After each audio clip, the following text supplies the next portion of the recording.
देश के पूर्व प्रधानमंत्री डॉक्टर मनमोहन सिंह का 92 वर्ष की उम्र में निधन हो गया।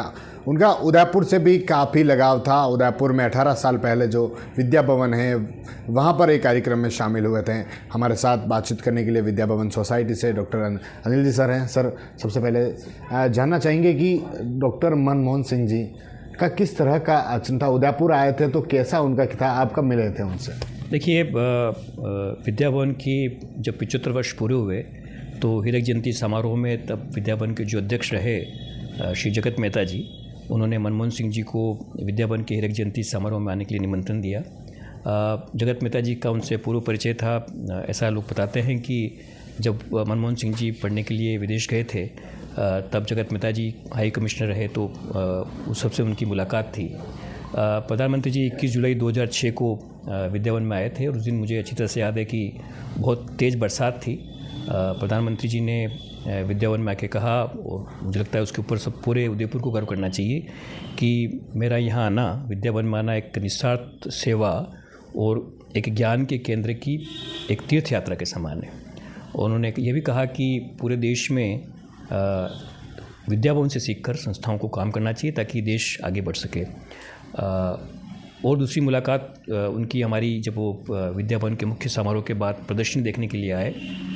मुझे अच्छी तरह से याद है कि वो जब प्रवेश कर रहे थे तो मैं 3 सीढ़ी ऊपर उस कक्ष में खड़ा था और मैंने कहा कि मैं इसमें नीचे आकर आपका अभिवादन करना चाहता हूँ, तो उन्होंने आने नहीं दिया।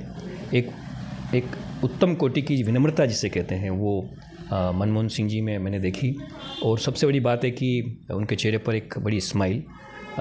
उन्होंने ये भी कहा मनमोहन सिंह जी ने कि मैं उसको पढ़ के सुनाना चाहता हूँ कि विद्या भवन देश भर की अन्य संस्थाओं को शिक्षा के क्षेत्र में निवेश करके हमारे राष्ट्र के भविष्य निर्माण में योगदान देने की प्रेरणा देगा। आपने राष्ट्र को बेहतर सेवाएं दी हैं, मैं आपसे गुजारिश करता हूं कि आप इसे आगे भी जारी रखें। तो एक बहुत बड़ा एक्नॉलेजमेंट, एक बड़ा रिकॉग्निशन उन्होंने विद्या भवन के लिए किया। उन्होंने उनकी जगत मेहता जी और जो हमारे विद्या भवन के संस्थापक रहे डॉक्टर मोहन सिंह मेहता, उनको अभी काफ़ी स्मरण किया। लेकिन एक बात और महत्वपूर्ण उस पूरे कार्यक्रम में हुई कि उस समय जो उदयपुर की झीलों के संरक्षण का इशू है उसकी एक रिपोर्ट 1995 से लंबित थी केंद्र सरकार में।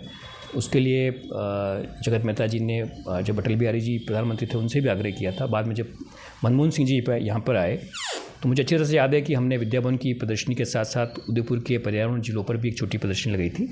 और जब प्रधानमंत्री जी ने उसे देखा, मनमोहन सिंह जी ने, तो उनको देख के वो काफ़ी गंभीर हुए और हमने उनसे कहा कि हम आपसे इसमें मदद चाहते हैं। वो बात सुनकर बैठ गए सब लोगों के साथ चाय पीने के लिए। तो मुझे अच्छी तरह से याद है कि उस समय प्रधानमंत्री कार्यालय में सचिव हुआ करते थे श्री पृथ्वीराज चौहान। हम में से कुछ लोगों ने उनसे जाके कहा कि साहब हम इनसे और बात करना चाहते हैं। तो उन्होंने कहा कि आप सीधा जाकर एक बार फिर से बोल दीजिए। और जब हमने प्रधानमंत्री जी को फिर कहा, मनमोहन सिंह जी को, तो उन्होंने जो तत्कालीन पर्यावरण मंत्री थे श्री नमो नारायण मीणा, उनसे कहा कि आप इसको तुरंत इस पर एक्शन कीजिए। तो नमो नारायण जी मीणा ने कहा कि मैं उदयपुर में पढ़ा हुआ हूँ और मैं चाहता हूँ कि राज्य सरकार इसमें 30% शेयर कर ले। और ये एक अच्छी बात कही जाएगी कि उस वक्त यहाँ पे तत्कालीन गृह मंत्री गुलाब चंद कटारिया थे, तत्कालीन मंत्री वासुदेव जी थे, तत्कालीन राज्यपाल प्रतिभा जी पाटिल थी, हमारे उदयपुर के सबसे बड़े उद्योगपति अरविंद सिंघल साहब थे, हमारे विद्या भवन के पूर्व अध्यक्ष रियाज तहसीन साहब थे। लगभग सभी ने एक साथ सहमति से कहा कि जो राज्य सरकार है अपना देने के लिए तैयार है। और उसके बाद 125 करोड़ की उदयपुर की झीलों के संरक्षण की योजना प्रधानमंत्री जी ने स्वीकृत की।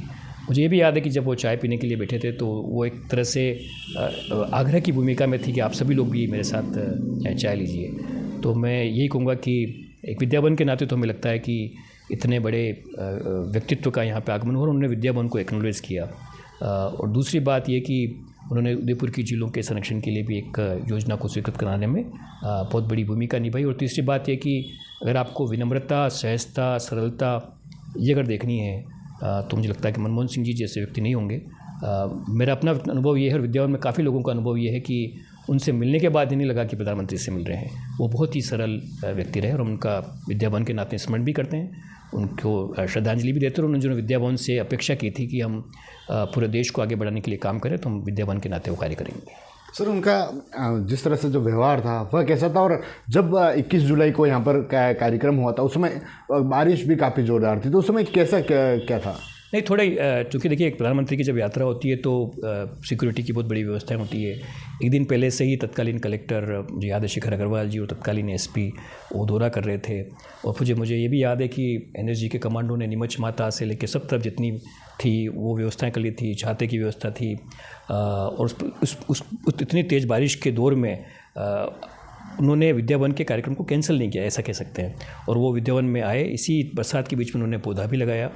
और जैसा मैं पहले कह चुका आपसे कि बार बार मैं ये कहूँगा कि उनसे मिलकर ये नहीं लगा कि एक प्रधानमंत्री से मिल रहे हैं। बहुत ही सहज और बहुत ही विनम्र। उनसे पहले भी मुलाकात हुई थी क्या इससे पहले? मुझे ऐसा भी याद है कि वो जगत मेहता जी जो हमारे के विदेश सचिव रहे, उनसे उनका पुराना संपर्क रहा। तो उनके निवास पर वो मुझे ठीक से स्मरण तो नहीं, लेकिन उनके निवास पर उनको आना हुआ था और वहाँ पे मुझे एक बार उनको देखने का, बातचीत करने का तो नहीं अवसर मिला था। उनका 10 साल का कार्यकाल रहा। 10 साल के कार्यकाल को आपने कैसे देखा? किस तरह के ऐसे जो काम जो हुए हैं? मैं इस पे तो कोई आपको कमेंट नहीं कर सकूँगा, लेकिन हमारे प्रधानमंत्री जो होते हैं वो पूरे देश के प्रधानमंत्री होते हैं। और वो हमारा जो उनके प्रति जो हमारे स्मरण में है उनकी विद्या भवन की यात्रा है। और विद्या भवन में रहते हुए उन्होंने जो विद्या भवन में आने के बाद उन्होंने जो कुछ देश की प्रगति के लिए कहा, मैं वो भाषण भी आपके साथ शेयर करना चाहूँगा कि उन्होंने स्पष्ट रूप से कहा कि देश के युवाओं को कमिटमेंट के साथ सामाजिक क्षेत्र में आगे आना चाहिए, तभी देश अच्छा बन सकेगा। तो ये जो उनके अंदर के विचार थे, उन्होंने बहुत ही उनके अंदर के विचारों को उन्होंने इसमें रखा था। और ये भाषण भी उनका अपना बनाया हुआ था, जिसके अंदर उन्होंने बहुत ही मोहन सिंह जी मेहता को लेके, जगत साहब को लेके, विद्या भवन के बारे में कहा था। तो इतना ही मैं इसके ऊपर बोलते देश जिलों को लेकर भी वो काफ़ी वो थे। और जब आपने उनसे बात रखी, उदयपुर की जिलों की जो बिगड़ती स्थिति है, प्रदूषण है, अतिक्रमण है, उनको विस्तार से बताया था। मैंने जो नाम लिए आपके श्री जगत मेहता जी, अरविंद सिंघल जी, रियाज तेसिन जी और विद्या भवन के और भी जितने लोग हैं वो सभी साथ थे। और सब ने थोड़ा थोड़ा कहा कि जिलों के सुधार के लिए कुछ होना चाहिए। तो वो चिंतित नज़र आए। पर हम चूँकि चाहते थे कुछ बोलें, इसलिए वो कुछ वक्तव्य दे उससे पहले ही हम पृथ्वीराज जी से बात करके उनके पास पहुँच गए और उनसे कहा कि आप हमारे लिए कुछ कीजिए। तो उन्होंने उसी वक्त नमो नारायण जी से कह दिया। और ये मुझे लगता है कि उन्होंने उसी वक्त एक तरह से ये अनुमति प्रधानमंत्री के नाते दे दी कि ये योजनाएं स्वीकृत होना चाहिए।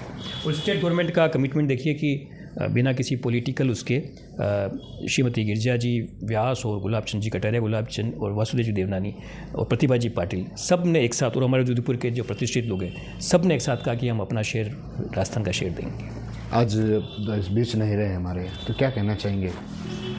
हम ये कहेंगे विद्या भवन के नाते कि एक तो उन्होंने जो हमारे को स्मरण कराया था और जो हमारे लिए कहा था विद्या भवन के लिए कि ये तीर्थ यात्रा के समान, और दूसरा कहा था कि विद्या भवन से पूरे देश की अन्य संस्थाएं भी प्रेरणा ले। तो मुझे लगता है कि हमें जो हमारा समाज के लिए और शिक्षा के लिए कार्य करने का कमिटमेंट है, उस कमिटमेंट को हमें और दृढ़ करना चाहिए और दृढ़ करेंगे हम। और उन्होंने जो कहा, जो अपेक्षा की, उस अपेक्षा के माध्यम को पूरा करने के लिए शिक्षा के क्षेत्र में, समाज विकास के क्षेत्र में, पर्यावरण के क्षेत्र में विद्या भवन पूरी ताकत और मजबूती से काम करेगा। देखिए, एक बार मैं वह तस्वीर दिखाऊं कि प्रधानमंत्री डॉक्टर मनमोहन सिंह 21 जुलाई 2006 को विद्या भवन में हीरक जयंती समारोह था, उस समय यहाँ पर कार्यक्रम था और उसमें शामिल हुए थे। और उसके बाद उनके जो उदयपुर से उनका काफ़ी लगाव था, उससे पहले भी वह उदयपुर आए थे। और उसके बाद जब यहाँ पर पहुँचे थे तो उनका जो सर से बात हुई तो सर ने बताया कि जिस तरह से उनका जिलों को लेकर हो, पर यहाँ तक कि जो उनका एक प्रधानमंत्री का जो सिक्योरिटी के साथ जो व्यवहार होता है, जो आम जन के प्रति होता है, वह पूरी तरह से लगावपूर्ण था। और उन्होंने उस बात को रखा, जिलों के प्रति जो सहजता को रखा, और उनको तुरंत जो जिलों को लेकर किस तरह से जिलों को संवारा जा सके, इसके लिए भी उन्होंने उस तरह के कदम उठाए थे। TV9 के लिए राजेश टांगी।